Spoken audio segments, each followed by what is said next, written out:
Buenas noches, mi nombre es Mireya Moreno Rivera y el día de hoy les vamos a hablar sobre pronósticos de series y tiempos para la materia de estadística inscriptiva.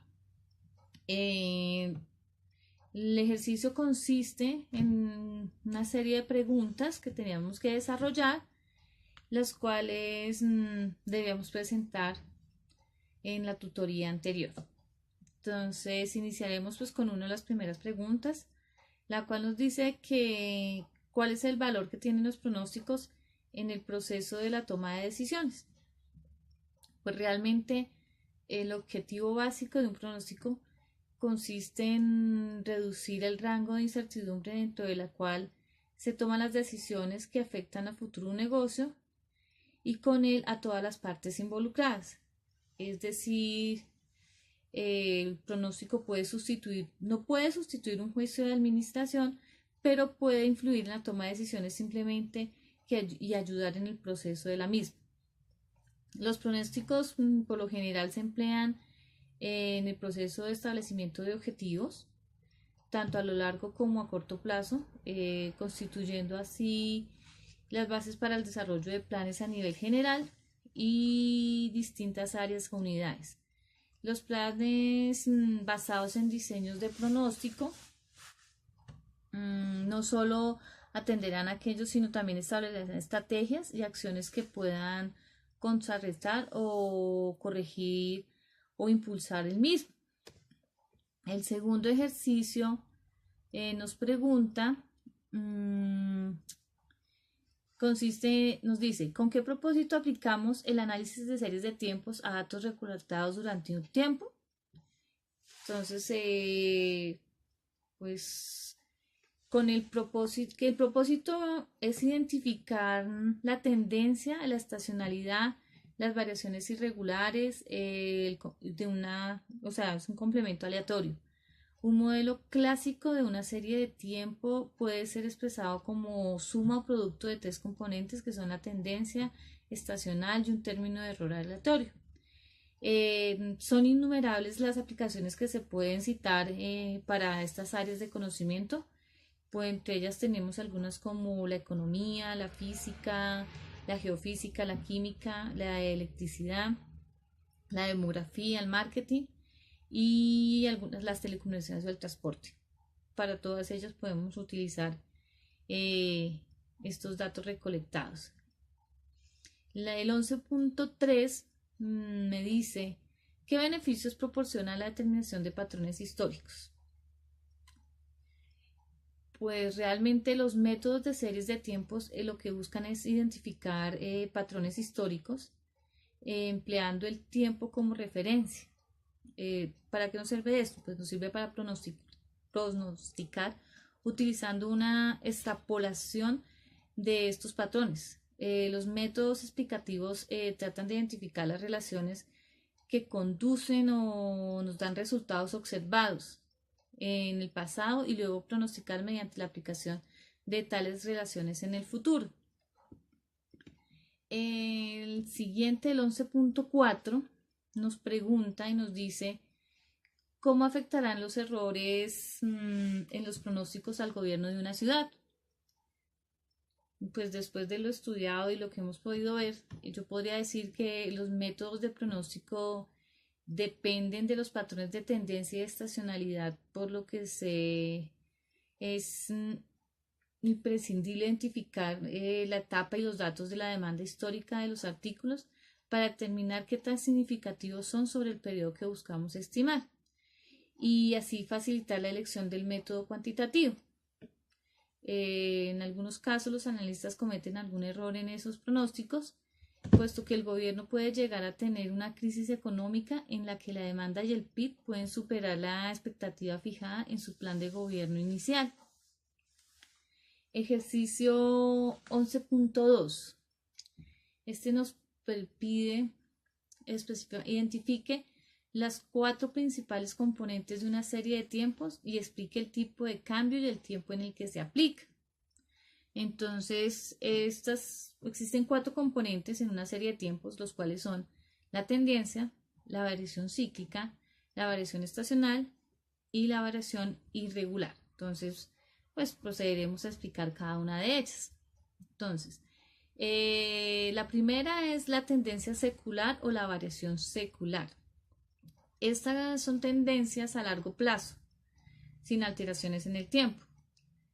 Estas pueden ser aplicadas en las ventas, el empleo, los precios de las acciones y otras series económicas comerciales. Es decir, estos movimientos seculares contienen los movimientos suaves a largo plazo, los cuales están dominados fundamental por los aspectos económicos. Nuestra segunda variación es la variación cíclica.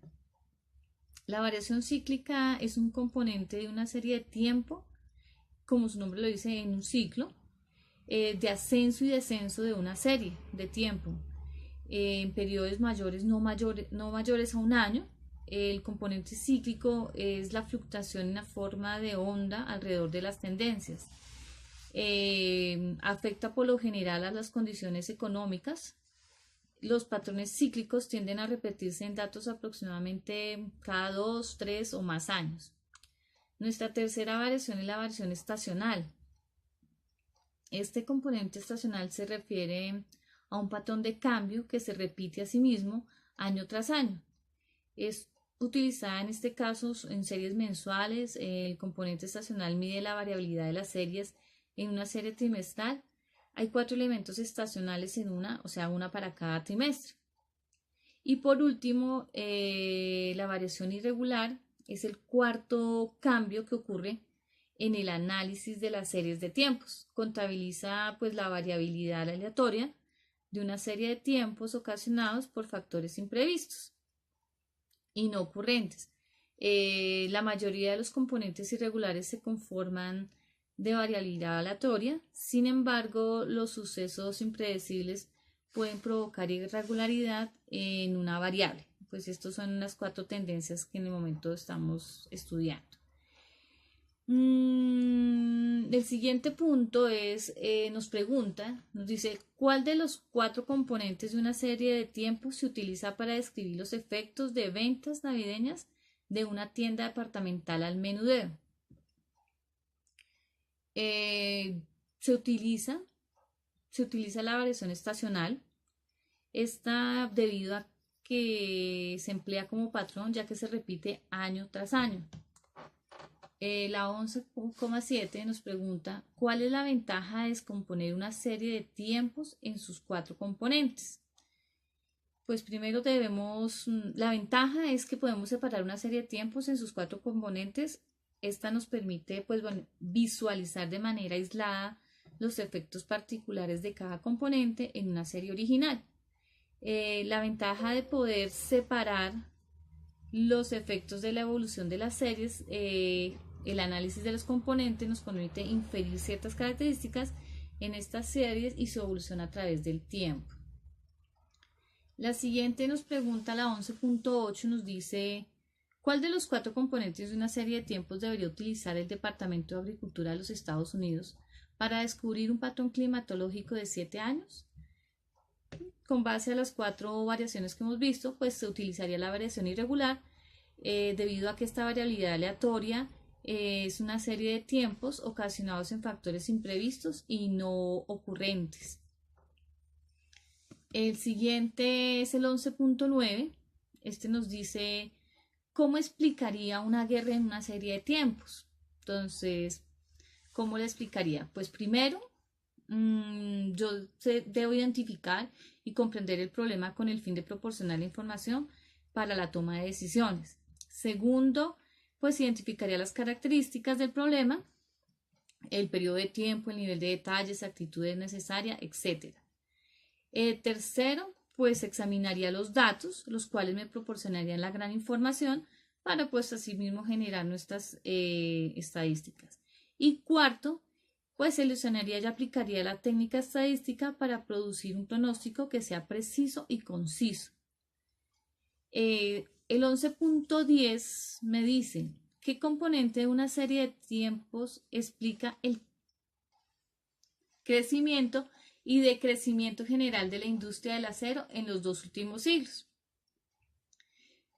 En esta pregunta yo utilizaría la tendencia secular o la tendencia a largo plazo. pues él me está preguntando que durante los 2 últimos siglos, cómo ha sido el crecimiento de la industria del acero. Entonces yo podría decir que utilizaría esta tendencia porque es una tendencia a largo plazo que se caracteriza porque se ajusta a diversos esquemas. Algunos se mueven continuamente hacia arriba, otros declinan y otras más permanecen durante un gran determinado tiempo o en un intervalo así. Entonces esta sería la variación que yo utilizaría.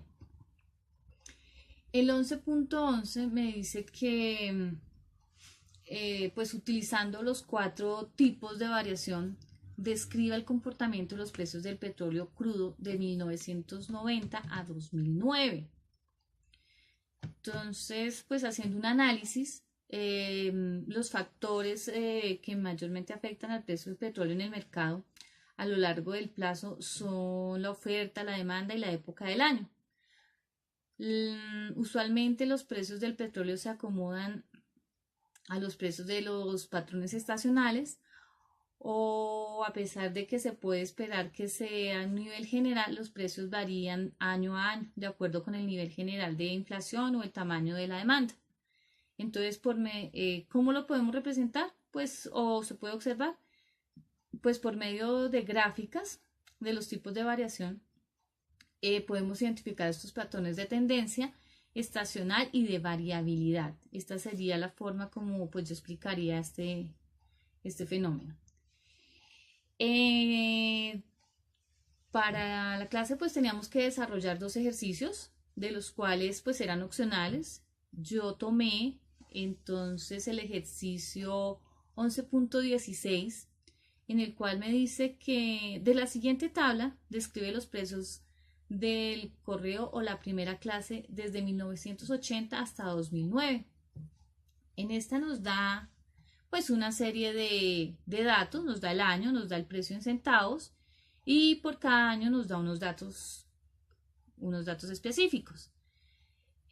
Trae una serie de preguntas en las cuales me dice, desarrolle la ecuación de estimación lineal que mejor describa los datos. Entonces, ¿cómo lo apliqué? Pues tomé los datos de la tabla, los apliqué, los organicé y de allí saqué la información. Entonces, pues luego aplico la fórmula, la cual es Y es igual a 18,667 más 2,0500x, no, donde x, esta es la tabla, así fue como la desarrollé y esta es la forma como queda pues la fórmula ya. Luego me dice B, desarrolla la ecuación de la estimación del segundo grado que mejor describa los datos. Entonces, pues la ecuación de segundo grado corresponde a que Y es igual a 17,3647 más 2,0500x más 0,0126x elevado al cuadrado. Estos datos pues los tomo de referencia de las tablas anteriores para poder aplicar la ecuación. C. ¿Existe algún tipo de entorno económico político que sugiera que una de las 2 ecuaciones tiene mayor posibilidad de ser mejor pronosticada de los precios postales? Con base a la información ya obtenida, pues se puede decir que la resistencia económica a incrementar las tasas hace improbable que la tendencia cuadrática pueda continuar como un pronosticador. De hecho, el término segundo grado no es significativo. 11.8. Este es otro ejercicio en el cual me dice, a continuación presentamos los datos que describen el índice de contaminación del aire en partículas en el aire de una ciudad del oeste de Estados Unidos. Al igual nos dan pues el año, nos dan los datos y nos dan un índice de contaminación. Para también pues se debe aplicar las fórmulas.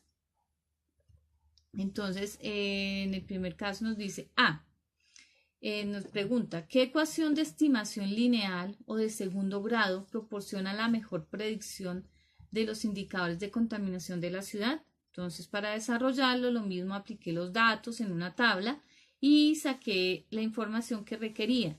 Entonces, pues la respuesta como tal sería que el mejor modelo es el modelo cuadrático, que es el que mejor predice la contaminación de la ciudad, ya que tiene un error de estimación de 0,988. Este resultado pues lo saqué de todas las tablas.